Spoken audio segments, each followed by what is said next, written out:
Subscribe to Himanshu Arya tutorial and click on the bell icon to never miss an update. In this video, we are going to discuss about the most important topic of circulatory system in human and that is heart. यहाँ देखो आपको लिख रखा है मैंने heart. तो आज हम बेसिकली इसी heart के बारे में पढ़ेंगे. ध्यान से देखोगे शुरू में मैं इनिशियली हार्ट के जो इम्पोर्टेंट जो नॉर्मल जनरली पॉइंट्स पूछे जाते हैं एग्जाम्स में वो सब पॉइंट्स बताऊंगा, सेपरेशन बताऊंगा, चैम्बर के बारे में बताऊंगा. फिर मैं यहाँ पे एक हार्ट का डायग्राम बनाऊंगा और उसके थ्रू मैं सारे वर्किंग को समझाऊंगा. ठीक है ना. तो शुरू करोगे यहाँ पे सबसे पहला पॉइंट लिखोगे हार्ट इज ए कॉनिकल. साथ साथ लिखते चलोगे heart is a conical comma muscular organ made up of cardiac muscle. अब देखो यहाँ एक नया चीज आ गया कार्डियक मसल. अब इस कार्डियक मसल को पहले हम समझेंगे फिर आगे बढ़ेंगे. देख लो ये आपको समझ में आ रहा होगा कॉनिकल शेप का है, मस्कुलर ऑर्गन है, मसल्स के बने हुए हैं बेसिकली. कौन से मसल का है तो कार्डियक मसल का है. देखो कार्डियक मसल आपको 9th में आपने पढ़ा होगा. कार्डियक मसल देखो आपको याद आ जाएगा, आपने पढ़ा होगा स्टेरिएटेड मसल है ना. दूसरा पढ़ा होगा अनस्टेरिएटेड मसल और तीसरा आपने पढ़ा होगा कार्डियक मसल. तो ये 3 मसल आपने 9th में पढ़ा होगा. अगर नहीं पढ़े होगे तो 9th का थोड़ा सा बुक खोल के देख लोगे आप इसे. ठीक है ना. इसमें बहुत सारे डिफरेंसेस भी होते हैं, उसे आप बस देख लोगे. मैं यहाँ बस बेसिक डिफरेंस बता रहा हूँ जो आपको इस चैप्टर में यूज आएगा और वो है कार्डियक मसल का. कि कार्डियक मसल जो होते हैं ना दे नेवर गेट फैटिग्ड. ये कभी भी थकते नहीं है, ये कभी भी फैटिग नहीं होते हैं. अगर ये फैटिग हो गया तो समझ लो हमारा हार्ट ना वो जो पंप कर रहा है ना वो ब्लड को, यानी उसमें जो एक फोर्स जनरेट किया जा रहा है उस हार्ट के थ्रू वो स्टॉप हो जाएगा और फिर सर्कुलेशन ये स्टॉप हो जाएगा. फिर ब्लड नहीं पहुंच पाएगा डिफरेंट पार्ट्स ऑफ बॉडी तक और जब ब्लड नहीं पहुंच पाएगा तो फिर आगे का भी प्रोसेस पॉसिबल नहीं हो पाएगा. क्लियर है ना.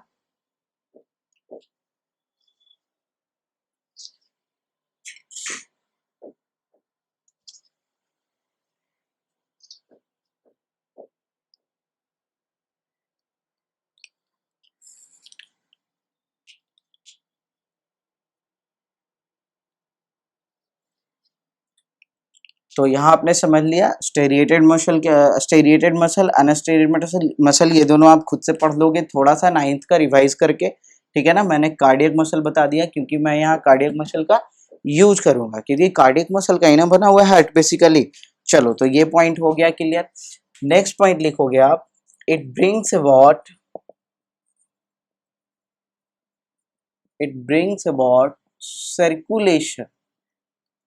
circulation of blood in the body. ये हमारे बॉडी में क्या करवा रहा है तो सर्कुलेशन करवा रहा है ब्लड का. क्लियर है ना. कैसे तो इसे थोड़ी देर में हम समझेंगे. फिलहाल बेसिकली समझ लो हार्ट जो जो क्या कर रहा है कार्डियक मसल का बना हुआ है. यहाँ कॉन्ट्रैक्शन एक्सपेंशन होंगे और इसी कॉन्ट्रैक्शन एक्सपेंशन के थ्रू ब्लड को पंप किया जाएगा. तो ये सर्कुलेशन ऑफ ब्लड करवाएगा या फिर यूं कहें कि उसमें हेल्प करेगा. नेक्स्ट पॉइंट लिखोगे it is reddish in colour. It is reddish in colour. आगे देखो इसका साइज अगर मैं बात करूं, इसका साइज देखे ना तो इसका जो साइज होता है वो होता है अबाउट आवर फिस्ट. हमारे फिस्ट के अबाउट होता है. क्लियर है ना. इसका जो साइज होता है हमारा जो मुट्ठी है ना, मुट्ठी दिख रहा है आपको, इस मुट्ठी के मतलब साइज का होता है. अगर इसका वेट देखे तो ये 300 ग्राम होता है मेल के केस में और 250 बस थोड़ा सा कम है ना 250 ग्राम होता है फीमेल के केस में. तो ये आप याद कर लोगे कि 300 ग्राम मेल के केस में हो रहा है इसका वेट और 250 ग्राम किस केस में हो रहा है तो फीमेल के केस में हो रहा है. रेडिश कलर का है. आगे देखो इसका जो पोजीशन है ध्यान से देखोगे it lies between, it lies in thoracic cavity, ऐसे लिखो, it lies in our thoracic cavity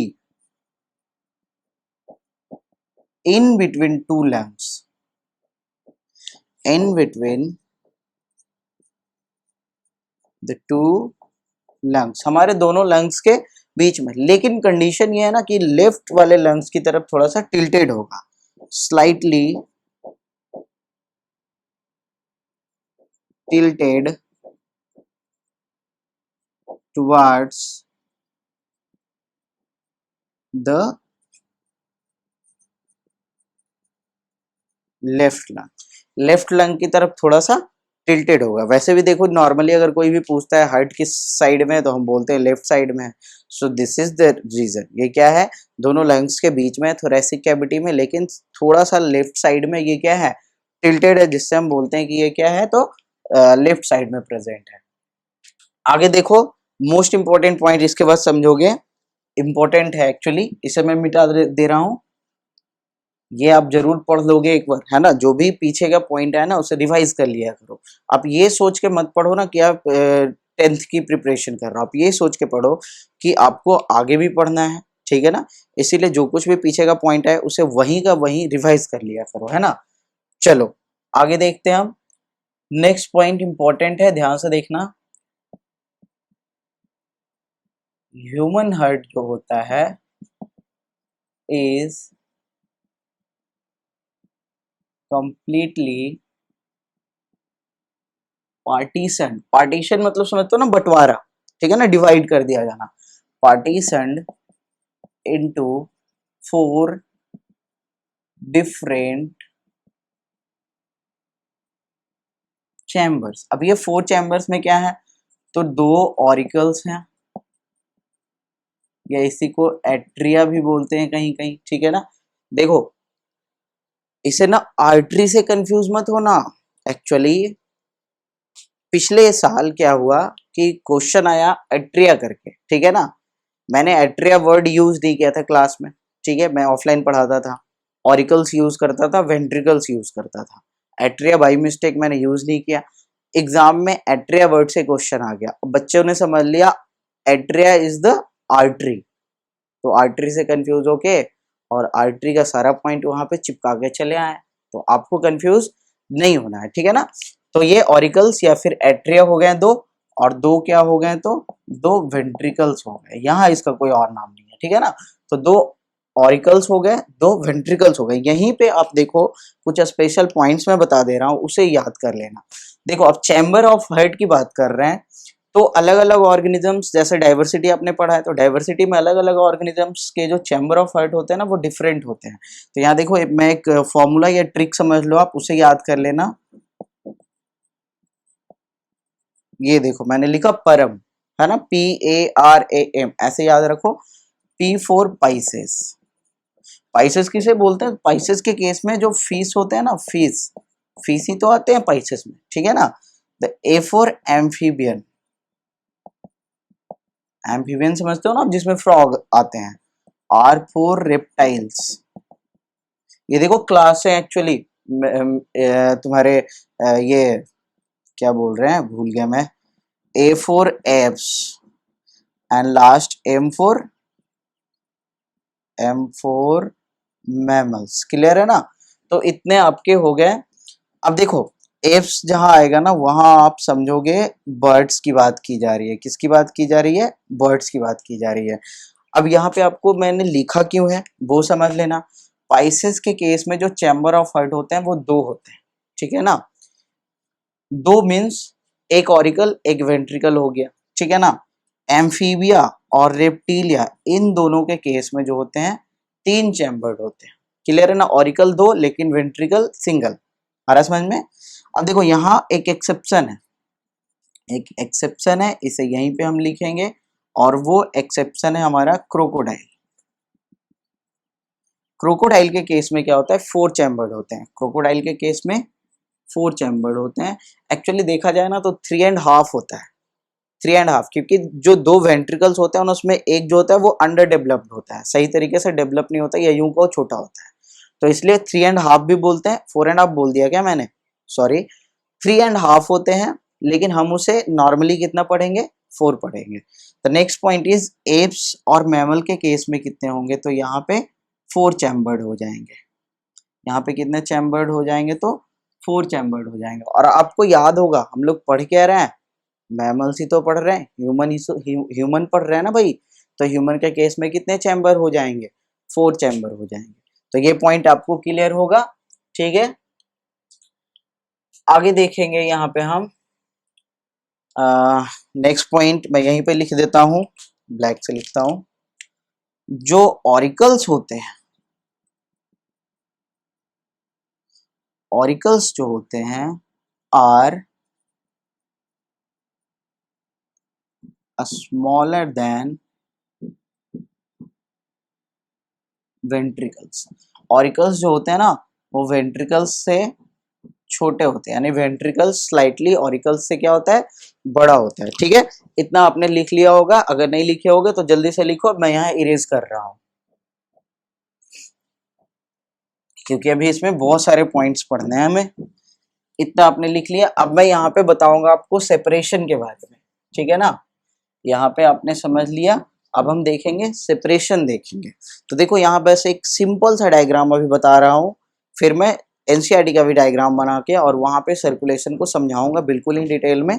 तो अभी जो मैं बना रहा हूँ उसे ध्यान से देखते रहो, यहाँ पे आपको पार्टीशन समझ में आएगा सही तरीके से। देखो डायग्राम कुछ इस तरीके से है, ये देख लो, एक सिंपल सा हार्ट मैंने बना दिया, आ रहा समझ में। अब ये हार्ट में देखो, यहाँ भी देखो बच्चे कंफ्यूज होते हैं, यहाँ भी बच्चे अक्सर कंफ्यूज होते हैं राइट लेफ्ट में। जैसे देखो मैथ अगर आप पढ़ रहे हो, देखना मैं इस साइड हूँ, ठीक है ना, मैं बोर्ड के ही साइड रहूंगा, ठीक है। तो अगर आप मैथ पढ़ते हो तो राइट हैंड साइड जो भी आता है उसको बोलते हो राइट हैंड, यानी राइट साइड। और लेफ्ट हैंड साइड के जो इधर जो भी आता है उसको आप बोलते हो लेफ्ट साइड, यानी इस तरफ राइट, इस तरफ लेफ्ट, यही होता है आपका। मैथ में भी पढ़ते होगे आप LHS is equal to RHS। लेकिन बायो के केस में अगर देखा जाए ना तो ये अपोजिट हो जाता है, क्योंकि बायो के केस में ना आप लिविंग ऑर्गेनिज्म को देख रहे हो। और थोड़ा सा इमेजिन करो, यहाँ पे आप देखो, मैं ये बेसिक चीज बस बतला रहा हूँ क्योंकि इसमें कुछ कुछ बच्चे कंफ्यूज होते हैं, ठीक है, समझोगे आप। तो अगर बायो की अगर बात कर रहे हैं तो हम मान लो यहाँ पे हार्ट है, ठीक है, किसी लिविंग ऑर्गेनिज्म का ही हार्ट है ऑब्वियसली। अब इस हार्ट को सामने रख दिया जाए मेरे, तो इस हार्ट का ऑब्वियसली जो राइट साइड होगा वो मेरे अब लेफ्ट साइड दिख रहा है, यानी अपोजिट हो चुका है, आ रहा है समझ में। और जो लेफ्ट साइड है वो राइट साइड दिख रहा है। तो यहाँ पे हम ना इसको उल्टा करके देखेंगे, यानी कि इस वाले पार्ट को हम बोलेंगे राइट और इधर वाले पार्ट को हम बोलेंगे लेफ्ट। कंफ्यूजन बिल्कुल नहीं होना चाहिए, क्योंकि इसमें अगर आप कंफ्यूज हुए ना तो ध्यान से देखो, अभी जो भी इसका जो भी यहाँ प्रोसेस पढ़ोगे वो सारा प्रोसेस ना बेकार हो जाएगा, क्योंकि आपने राइट लेफ्ट ही उल्टा कर दिया है, तो आपका सब कुछ बेकार होने वाला है। आराम समझ में, तो इसे आप ध्यान से समझोगे। तो ये आपका राइट लेफ्ट का कॉन्सेप्ट हो गया। अब देखो ऊपर के जो दो दो चैम्बर जो दिख रहा है ना ऊपर के, यही है एट्रिया या ऑरिकल। नीचे के जो दोनों चैम्बर, ये और ये दोनों की बात कर रहे हैं, ठीक है ना। चलो मैं इसे इस तरीके से दिखा देता हूं, दिस इज व्हाट एट्रिया। और अगर नीचे की बात करूं तो देखो मैं इसको इस तरीके से दिखा रहा हूं, तो ये क्या हो गए, वेंट्रिकल्स हो गए। अब ध्यान से समझोगे, ये एट्रिया और वेंट्रिकल्स हो गए, ठीक है। अब देखोगे राइट ऑरिकल, अच्छा यहाँ पे राइट ऑरिकल हो गया, यहाँ पे राइट वेंट्रिकल हो गया, यहाँ लेफ्ट ऑरिकल हो गया, यहाँ लेफ्ट वेंट्रिकल हो गया। ये आपको समझ में आ रहा होगा, ये दोनों ही एट्रिया और वेंट्रिकल्स हैं। तो राइट एट्रिया, लेफ्ट एट्रिया या एट्रियम, ठीक है ना, ये ऑरिकल जो भी बोल लो आप। इधर की बात करें तो राइट वेंट्रिकल और लेफ्ट वेंट्रिकल, ये 4 चैम्बर हो गए ना। अब देखो सेपरेशन समझोगे किस तरीके से सेपरेटेड होता है, ध्यान से देखोगे। यहाँ पे एक मस्कुलर लेयर होता है, वॉल होता है समझ लो आप, जो इस राइट और इस राइट के बीच में प्रेजेंट होता है। मैं किसकी बात कर रहा हूँ, राइट ऑरिकल और राइट वेंट्रिकल की। यानी कि क्या हो रहा है कि देखना ध्यान से, राइट ऑरिकल और राइट वेंट्रिकल, इनके बीच में, इनके बीच में, यानी बीच में, चलो मैं यहीं पे लिखता हूं,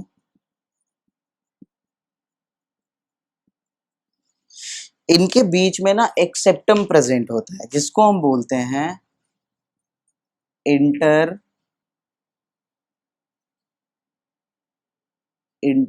एट्रियल सेप्टम। देखो नाम से ही पता चल रहा होगा, inter means in between, auricle, एक मिनट सॉरी, यहाँ देखो मैंने उल्टा बना दिया, inter atrial means right auricle और एक मिनट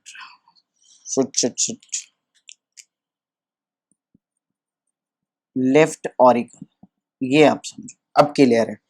तो देखो नाम से पता चल रहा है इंटर एट्रियल मीन्स दो एट्रिया के बीच में, तो राइट ऑरिकल या राइट एट्रियम भी लिख सकते हो आप, राइट एट्रियम और लेफ्ट एट्रियम के बीच में एक सेप्टम प्रेजेंट होता है, यानी इस तरीके से समझ लो, यहां से एक लेयर प्रेजेंट होगा इस तरीके से जो राइट और लेफ्ट को सेपरेट करेगा, राइट को लेफ्ट से सेपरेट करेगा, इसे क्या बोलेंगे, इंटर एट्रियल सेप्टम। ये आपको याद कर लेना है। दूसरा देखो पॉइंट यहीं पे, दूसरा पॉइंट देखोगे अब, राइट वेंट्रिकल और लेफ्ट वेंट्रिकल, इन दोनों के बीच में भी एक सेप्टम प्रेजेंट होगा, इसका नाम आप खुद से सोच सकते हो, क्या हो जाएगा, inter ventricular septum, inter ventricular septum. तो ये दो यहाँ पे क्लियर हो गए होंगे आपके, आ रहा है समझ में। अब देखो तीसरा भी एक सेप्टम होता है प्रेजेंट, वो भी थिक वॉल्ड होता है, वो होता है present between right, between respected, between respected, क्या बोल रहे हैं, रेस्पेक्टेड साइट्स, क्लियर है ना, रेस्पेक्टेड साइट्स की बात कर रहे हैं। मतलब एक हो जाएगा आपका तीसरा जो सेप्टम होगा ना, वो मैं यहाँ लिख रहा हूं, ऑरिकुलो वेंट्रिकुलर सेप्टम। मतलब ये क्या है, ऑरिकल और वेंट्रिकल के बीच में है। तो देखो मैं फिर से यहां समझा दे रहा हूं, ये वाला जो पॉइंट है ये क्या है, ये वाला जो सेप्टम है ये क्या है, इंटर एट्रियल सेप्टम है, ठीक है। ये वाला जो यहां से यहां तक जो लाइन आ रहा है ये क्या है, तो ये इंटरवेंट्रिकुलर सेप्टम है, क्लियर है ना। ये वाला पॉइंट क्या था, चलो मैं इसे यहीं पे दिखा दे रहा हूं, ये वाला क्या था, इंटर एट्रियल सेप्टम, ये क्या हो गया, जो वेंट्रिकल को वेंट्रिकल से सेपरेट कर रहा है, इंटरवेंट्रिकुलर सेप्टम। देखो बीच में एक यहाँ भी एक लाइन होगा ना, यहाँ भी एक मसल होगा, तो ये वाला जो मसल होगा ये आपका कहलाएगा क्या, तो ये वाला मसल ही आपका कहलाएगा आपका, यहाँ से देख लो, एट्री एट्री ऑरिकुलो वेंट्रिकुलर सेप्टम, ठीक है ना। ये क्या करेगा, तो ये रेस्पेक्टेड ऑरिकल्स को वेंट्रिकल्स से सेपरेट करेगा दोनों ही साइड में, यानी कि क्या क्या मैं इसे सिंपल से लिख दूं, सेपरेट्स ऑरिकल्स एंड, दिख रहा है ना आपको, हाँ ठीक है, ventricles on both sides, clear हो गया इतना। तो ये था हमारा सेप्टम, ये तीन तरह के सेप्टम प्रेजेंट होते हैं, इसको आप थोड़ा सा याद रखोगे, कभी पूछा जा सकता है आपसे। फिर से इसे जल्दी से देख लो आप, दो ऑरिकल के बीच का सेप्टम इंटर ऑरिकुलर या इंटर एट्रियल सेप्टम, दो वेंट्रिकल के बीच का septum inter ventricular septum, auricle और वेंट्रिकल के बीच का सेप्टम ऑरिकुलो वेंट्रिकुलर सेप्टम। देखो नाम से ही याद हो जा रहा है, क्लियर है ना। चलो इतना समझ गया, आगे देखोगे इसी में, मैं इधर का इरेज कर रहा हूं,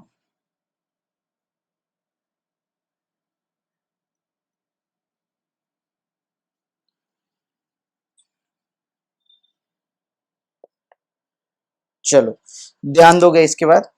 अब देखो इतना आपने समझ लिया, इसके बाद दो पॉइंट और इसमें इंपॉर्टेंट रह गया है, और वो पॉइंट इंपॉर्टेंट क्या है, देखो जो राइट ऑरिकल होगा, ध्यान से समझना, इसके बाद वर्किंग बिल्कुल ही आसान हो जाएगा।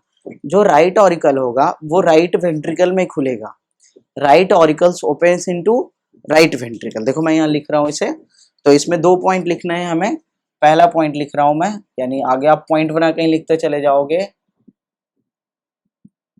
राइट एट्रिया, एट्रियम लिखो एक्चुअली, या ऑरिकल्स भी लिख सकते हैं, opens into the right ventricle. Right auricle या atria, right atrium opens into right ventricle, ventricle में खुल रहा है, विच इज गार्डेड बाई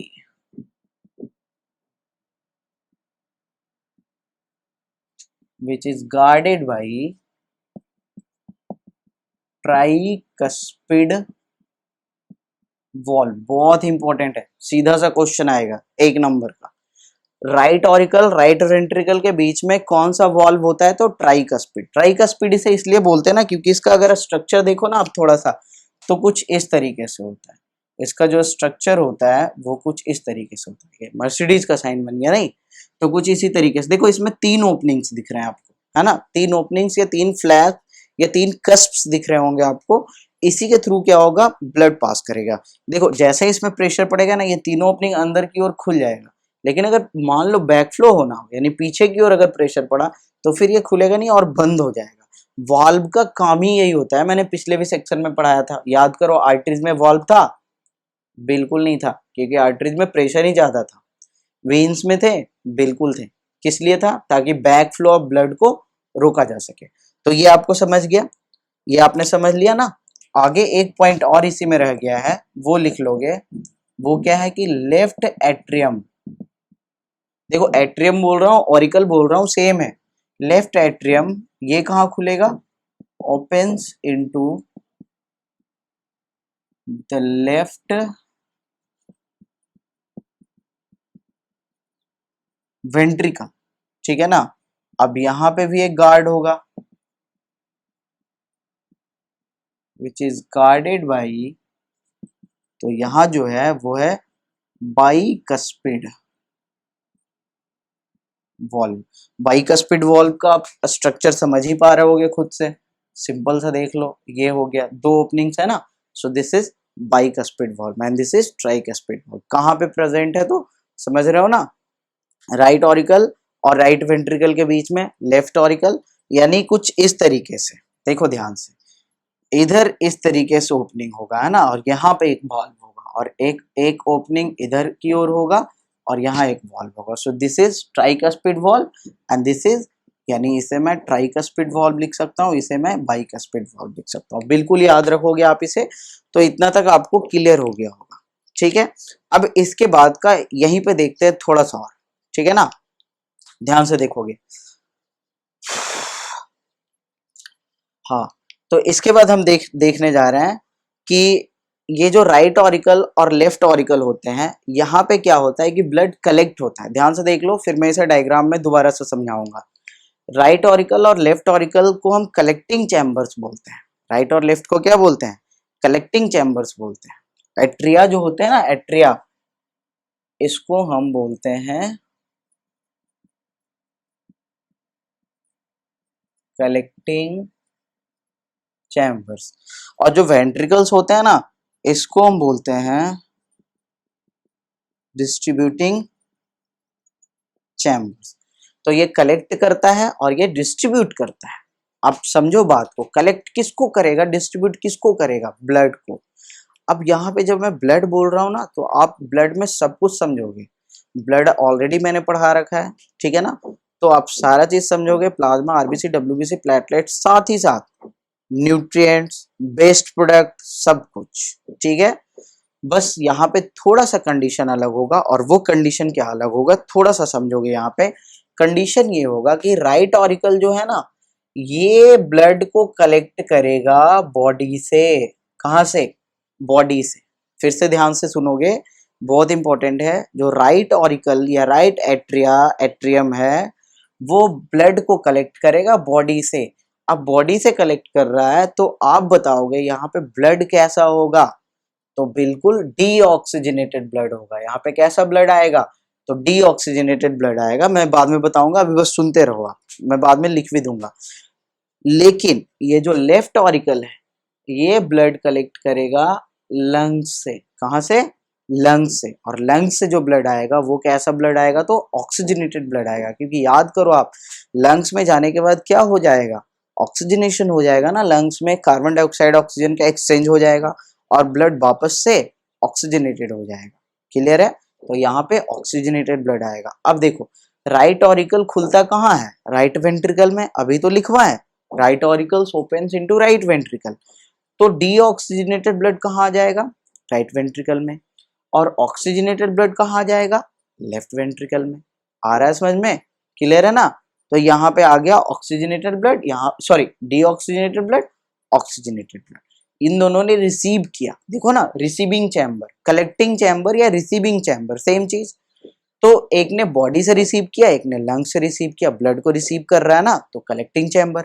अब ये देखो डिस्ट्रीब्यूट करेगा, तो ये कहाँ डिस्ट्रीब्यूट करेगा जरा इसके बारे में भी बात कर लें। तो ये जो है ना, ये जो है यानी जो है राइट वेंट्रिकल, ये डिस्ट्रीब्यूट करके लंग्स को दे देगा। कहाँ दे देगा? लंग्स को दे देगा। और ये जो चैम्बर है ये वाला, ये डिस्ट्रीब्यूट करके फिर से वापस बॉडी को दे देगा। तो ये एक साइकिल नहीं हो गया? ये एक साइकिल हो गया, कार्डियक साइकिल बोलते हैं इसको, बताएंगे अभी थोड़ी देर में। फिर से बस सिंपल सा समझ लो, इसको दोबारा से मैं बताऊंगा, ठीक है ना, ताकि सारा चीज क्लियर हो जाए। बॉडी से कलेक्ट कर रहा है राइट ऑरिकल, लंग से कलेक्ट करेगा लेफ्ट ऑरिकल, लंग्स को देगा राइट वेंट्रिकल, राइट वेंट्रिकल बिल्कुल, और बॉडी को देगा लेफ्ट वेंट्रिकल। इतना क्लियर हुआ? अब देखो जो बॉडी से कलेक्ट कर रहा है ना, तो इस कलेक्शन वाले जो ट्यूब है, यहाँ जो ट्यूब होगा इसको हम बोलते हैं वेना कैवा। क्या बोलते हैं? Vena cava. एक एक चीज को समझते चलना। जब ये बॉडी से कलेक्ट कर रहा होता है तो वेना कैवा, अब देखो वेना कैवा है क्या? तो vena cava is nothing but veins, veins का कलेक्शन। देखो कैवा, कैवा को ऐसे समझो केव, केव मतलब गुफा, ठीक है ना। तो हमारे बॉडी में बहुत सारे वीन्स है, सारे वीन्स जुड़ते हुए और यहाँ पे एक बड़ा सा वीन बना दिया, मोटा सा वीन बना दिया, है ना।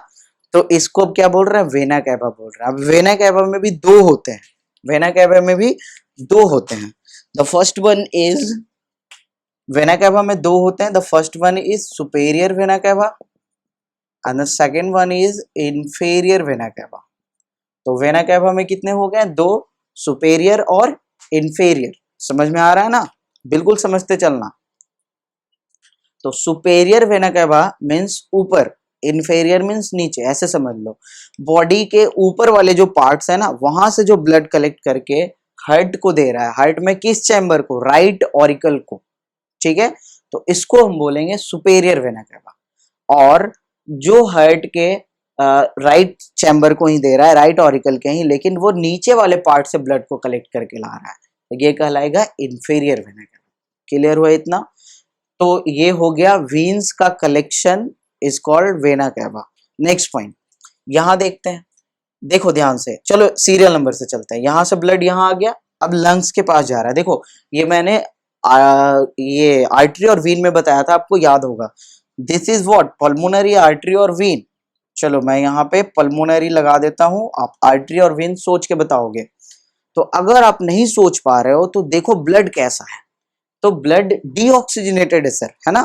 ब्लड कैसा है? डीऑक्सीजनेटेड। तो डीऑक्सीजनेटेड ब्लड कैरी कौन करता है? वीन।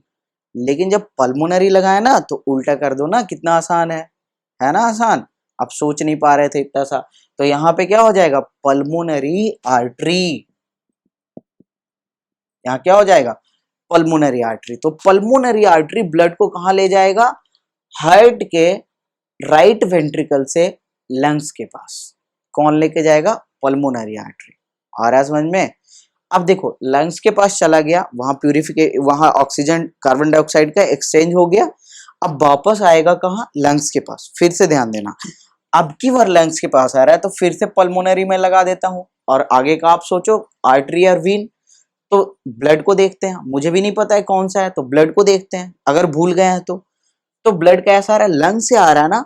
तो लंग से आ रहा है ना, तो ऑब्वियसली वो ऑक्सीजनेटेड होके आ रहा होगा। ध्यान से समझोगे, वो कैसा ब्लड आ रहा होगा? ऑक्सीजनेटेड होके। तो जब वो ऑक्सीजनेटेड होके आ रहा होगा तो आर्टरी बोलते हैं ना ऑक्सीजनेटेड को, लेकिन यहाँ पल्मोनरी लग गया है ना, तो यहाँ क्या हो जाएगा? Pulmonary Wien. क्लियर है? Pulmonary Wien. तो ये पल्मोनरी वीन कहाँ ले आएगा? लेफ्ट ऑरिकल में। अब यहां से फिर आ गया इधर, अब देखो इधर से बॉडी में जाना है तो बॉडी में ऑब्वियसली आर्टरी लेके जाएगा, लेकिन यहाँ पे भी क्या है, जैसे वेन्स का कलेक्शन था ना वेना कैवा, तो यहाँ पे ढेर सारे आर्टरीज का एक कलेक्शन होगा जिसको हम बोलेंगे क्या, तो जिसको हम बोलेंगे ऑरोटा। क्या बोलेंगे, ऑरोटा बोलेंगे। अब ये ऑरोटा से क्या होगा ना, ऑरोटा इज द लार्जेस्ट आर्टरी, आप ऐसे समझो इतना थिक है। अब इससे छोटे छोटे आर्टरी मतलब पतले पतले और निकले, और फिर वो धीरे धीरे करके पूरे बॉडी में डिस्ट्रीब्यूट हो गया। कोई लंग्स के कोई तुम्हारे हार्ट के पास नहीं चला गया, उसके वॉल के पास, कोई हाथ के पास, कोई पैर के पास, कोई कान के पास, है ना, हर जगह वो चला गया। ठीक है ना। फिर उसके बाद और भी है ना आर्टरीज, फिर आर्टेरियोल्स, फिर कैपिलरीज, ऐसे ऐसे करके वो पूरे बॉडी में ही फैल गया, और पूरे बॉडी में कैसा ब्लड दे दिया, ऑक्सीजनेटेड ब्लड दे दिया। अगर आप समझ पा रहे होगे तो क्लियर है ना। तो पूरे बॉडी को कैसा ब्लड दे दिया, ऑक्सीजनेटेड ब्लड दे दिया। और पूरे बॉडी में अब होगा क्या, उस ऑक्सीजनेटेड ब्लड का यूज होगा during the process of respiration. तो रेस्पिरेशन में उस ऑक्सीजनेटेड ब्लड का यूज किया जाएगा, और यूज करने के बाद वहां पे कार्बन डाइऑक्साइड भर दिया जाएगा, क्योंकि एक्सचेंज हो जाएगा ना। अब वहां पे पार्शियल प्रेशर चेंज हो जाता है तो एक्सचेंज हो जाता है वापस से, यानी रेस्पिरेशन आपने पढ़ रखा है पीछे का। अब फाइनली क्या होगा, वो फिर से वेन्स से कलेक्ट होके फिर से देखो यहाँ आ जाएगा। आ रहा है समझ में। तो देखोगे यहाँ पे आप लोगों ने समझ लिया होगा। यहाँ देखो एक पॉइंट और रह गया, एक पॉइंट क्या रह गया, ध्यान से देखोगे। ये जो पल्मोनरी आर्टरी है और ये जो ऑरोटा है, यानी कि ये जो राइट वेंट्रिकल खुल रहा है पल्मोनरी आर्टरी में, और ये जो लेफ्ट वेंट्रिकल खुल रहा है ऑरोटा में, यहाँ पे भी वॉल्व प्रेजेंट होते हैं। ठीक है ना। यानी मैं ऐसे यहाँ पे लिख देता हूं, वॉल्व प्रेजेंट बिटवीन, प्रेजेंट ऐसे लिखते हैं, at the opening of, at the opening of right ventricle into pulmonary artery and left ventricle into aorta। यहाँ पे भी वॉल्व प्रेजेंट होते हैं। The valve present at the opening of right ventricle into pulmonary artery and left ventricle into aorta is known as SLV, that is semi lunar valve. इसे आप याद रखोगे। ठीक है ना। तो टोटल हमारे पास कितने वॉल्व हो गए, 4 वॉल्व हो गए। फिर से देख लो, पहला वॉल्व है टीसीवी, कहाँ प्रेजेंट है, राइट ऑरिकल राइट वेंट्रिकल के बीच में, कंफ्यूज नहीं होना है। TCV is present between right auricle right ventricle.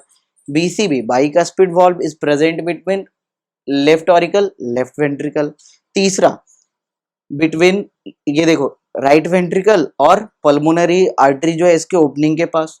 The last one is left ventricle और जो ऑरोटा के ओपनिंग है इसके पास। तो यहाँ पे टोटल हमारे पास 4 वॉल्व हो गए। वॉल्व करता क्या है, तो इस पे भी आप एक पॉइंट लिख लोगे, सिंपल सा, बस मैं यहीं पे लिख देता हूं,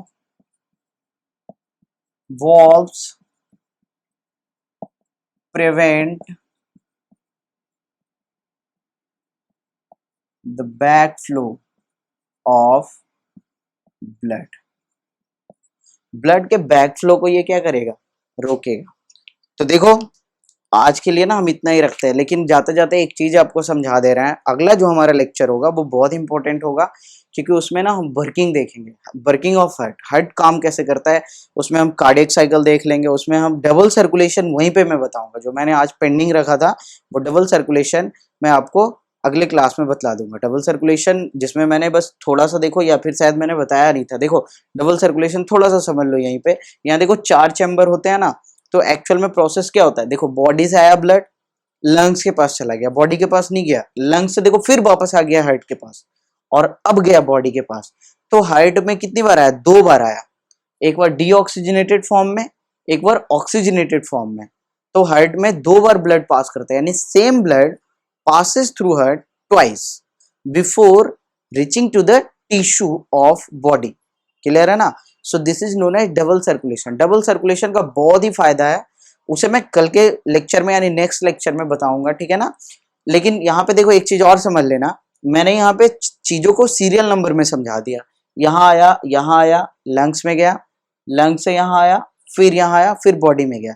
लेकिन ये ऐसे सीरियल नंबर में चलता नहीं है एक्चुअली, ठीक है। ये कैसे चलता है ना, ये मैं नेक्स्ट वीडियो में आपको बिल्कुल ही डिटेल में समझाऊंगा। एक्चुअली होता है क्या ना, ये दोनों एक साथ काम करता है और ये दोनों एक साथ काम करता है, तो उसे कार्डियक साइकिल में मैं बताऊंगा, ठीक है। अगर आज बताना शुरू किए तो ये वीडियो 1 घंटे से ज्यादा हो जाएगा, फिर आप बोर हो जाओगे पढ़ते पढ़ते, है ना। तो मेरा कोशिश ये रहता है कि वीडियो 30 से 40 मिनट का एनफ होता है ना। चलो ठीक है, आपको करना क्या है, आपको लाइक करना है, वीडियो को शेयर कर देना है दोस्तों के साथ ताकि वो भी देख सके, और साथ ही साथ चैनल को सब्सक्राइब करना है ताकि टाइम टू टाइम आपको अपडेट्स मिलते रहें। देखो मैंने चैनल के अवार्ड सेक्शन में मैंने अपना नंबर डाल रखा है, व्हाट्सअप कर सकते हो आप मुझे, ठीक है। आप मुझसे फेसबुक, टेलीग्राम या इंस्टाग्राम के थ्रू जुड़ सकते हो, आप मुझे मेल भी कर सकते हो। चलो ठीक है, तो तब तक के लिए बाय, टेक केयर।